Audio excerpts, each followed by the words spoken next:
जलो और जय मसीह की। प्रिय भाई और बहन और मित्र, आज हम बात करने वाले परमेश्वर के वचन के बारे में। परमेश्वर का वचन वह आज जो हमारे बीच में है, ऐसे ही आसानी से हम तक नहीं पहुंचा। हमारे पास परमेश्वर के वचन पहुंचने के पहले बहुत सारे कुर्बानी हुई, पर सबसे पहला जो कुर्बान हुआ वह हमारे प्रभु यीशु मसीह। इसलिए पवित्र शास्त्र में लिखा है कि आदि में वचन था, वचन परमेश्वर के साथ था, वही वचन देहधारी हुआ और हमारे बीच में डेरा डाला। भाई और बहन और मित्र, यीशु मसीह वचन था और यीशु मसीह हमारे बीच में एक मनुष्य का सा रूप धारण करके एक मनुष्य का सा जीवन जिए और हमारे बीच में यीशु मसीह ने एक डेरा डाला। भाई और बहन और मित्रों, ऐसे कोई देवी देवताएं नहीं है जो कह सकता है कि मैं परमेश्वर का भेजा हुआ हूँ। ऐसा कोई नहीं है जो कह सकता है कि मैं पिता का भेजा हुआ हूँ।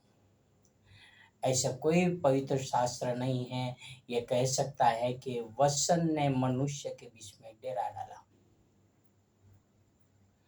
भाई और बहन और मित्रों, सिर्फ पवित्र शास्त्र बाइबल ही है जो ये बात का प्रमाण देती है कि यीशु मसीह वचन थे और वचन देहधारी हुआ। इसलिए यीशु मसीह यूहन्ना 8 में कहता है, यदि तुम मेरे वचन में बने रहोगे तो सत्य को जानोगे और सत्य तुम्हें स्वतंत्र करेगा। तो भाई और बहनों और मित्रों, हम परमेश्वर के वचन से कितने दूर हैं? क्या हम यीशु मसीह के वचनों में बने हैं या प्रभु यीशु मसीह के वचनों से दूर है? यदि हम यीशु मसीह के वचनों में नहीं चल रहे तो हम कभी परमेश्वर के राज्य में वारिस नहीं होंगे। यदि हम प्रभु यीशु मसीह के पद चिन्हों पर नहीं चलेंगे तो हम कभी स्वर्ग के राज्य के वारिस नहीं होंगे।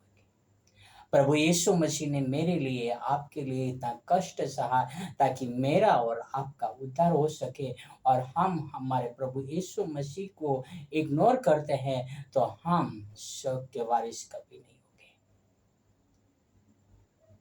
भाई और बहन और प्रभु यीशु मसीह ने मेरे लिए, आपके लिए इतना कष्ट सहा, पृथ्वी पर मनुष्य का जीवन जिया और हमारे बीच में इतना दुख उठाया ताकि मेरा और आपका उद्धार हो सके।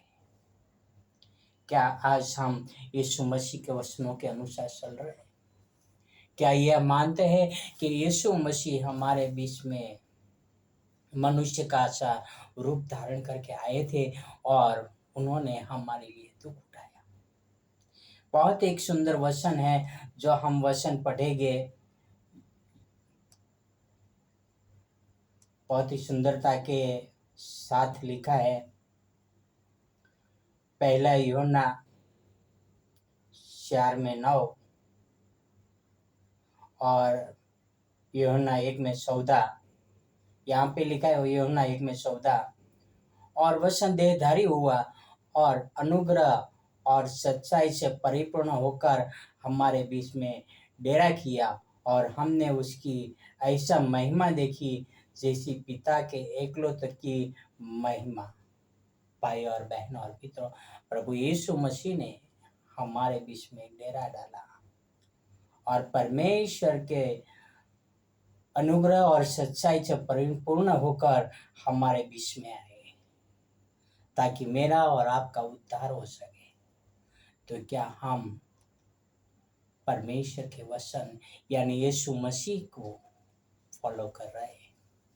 अब एक निर्णय लेके हम पवित्र शास्त्र की हर एक बात को अपने जीवन में अपनाएंगे और हम पवित्र शास्त्र के वचन के अनुसार चलेंगे।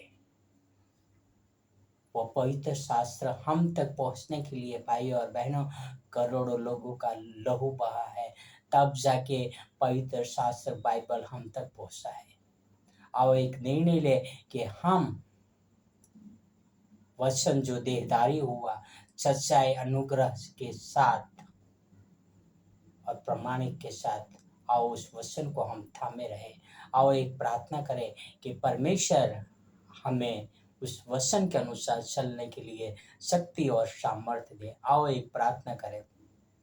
स्वर्ग और पृथ्वी के अधिकारी पिता, हम धन्यवाद करते हैं कि प्रभु यीशु मसीह को आपने हमारे बीच में भेजा पिता, एक मनुष्य का स्वरूप धारण किया और हमारे लिए मृत्यु तक सहली ताकि हमारा उद्धार हो सके। प्रभु हमें मदद करना पिता, ताकि हम आपके वचनों के अनुसार चल सके, आपके अनुग्रह में बने रहे पिता।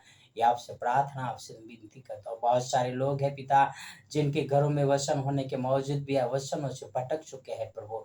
आप उनकी आंखों को खोले, उनके हृदय को खोले पिता, ताकि उन लोग आपके वचनों को पढ़े, आपके वचनों के अनुसार चल सके पिता। ये आपसे प्रार्थना, आपसे नम्र विनती करता हूँ पिता। यह सारी प्रार्थना मेरे उद्धार करता प्रभु यीशु मसीह के नाम से करता हूँ। आमीन, आमीन, आमीन। God bless you everyone.